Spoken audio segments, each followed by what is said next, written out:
I'm Natalie Pascarella, and this is News 4 Now for Wednesday, December 5th. First up, your weather. Snow showers along the Jersey Shore could be pushing out tonight. Tomorrow, it'll be cold again, with highs only climbing to the upper 30s. Now let's get to some of your news. Family, friends, and world leaders gather to say goodbye to President George H.W. Bush in the nation's capital today. His casket was carried down the steps of the Capitol this morning and taken through D.C. for funeral services at the National Cathedral. 3,000 people were in attendance, including all 5 living U.S. presidents and their wives. His family read scriptures and eulogies in his memory, but it was the words of President George W. Bush that touched on the deep bond between father and son. A great and noble man, the best father a son or daughter could have. And in our grief, let us smile knowing that Dad is hugging Robin and holding Mom's hand again. A second funeral will be held tomorrow morning in Houston. President Bush will be buried next to his wife and daughter at his presidential library at Texas A&M. Officials are blaming a robot for getting 54 workers sick at an Amazon warehouse in New Jersey. Turns out the robot punched a can of bear repellent spray at the facility in Mercer County this morning. Things are back to normal now, but nearly half of the workers who inhaled the fumes from the can had to go to the hospital. Officials say one was listed in critical condition.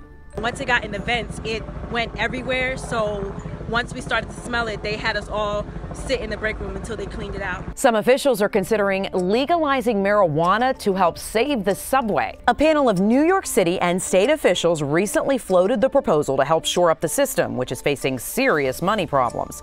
Some lawmakers say that if the state legalizes marijuana, the nearly $1 billion it generates would be on the table for the MTA.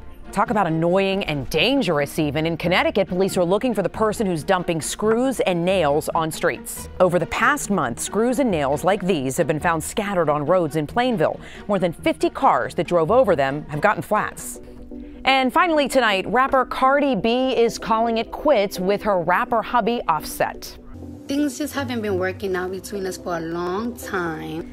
In an Instagram post, the Bronx-born superstar said the two had fallen out of love, but she says they will remain friends and business partners. Offset and Cardi B were married in secret last September and are parents to their 1-year-old daughter, Culture. Side note, Cardi B was the most searched person on Google today.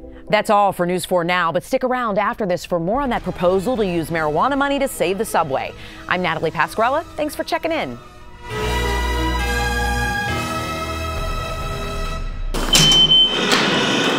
With New York City subways in desperate need of an overhaul. We want to hear your ideas and proposals. Transit executives did receive a new idea that's bound to spark debate. Legalize marijuana, then use the tax money to pay for mass transit. I'm pondering on that one, but perhaps not a bad idea, because God knows the trains need to be fixed. It's an idea now under consideration by a special task force recommending solutions to the governor. One of the members is State Senator Michael Gianaris. Whether it comes from something like legalizing marijuana, which I support, the point is simply that we have to look at all the options on the board to find enough dedicated revenue for the subway system to get back on track. With marijuana now legal in 10 states, could New York really be the next stop? And could the sales really generate up to $1 billion a year? Proponents say yes. I think anything you can do to fix the subways is a plus. I'm all for it. That's a real thing? It's a real thing. It's actually a proposal before... Legalize marijuana and then use pot money to fix the subways? That's right. Okay, that sounds great. You look a little surprised. That sounds really ridiculous. I thought you made it up. It's a real idea, all right. The question is whether state lawmakers take action.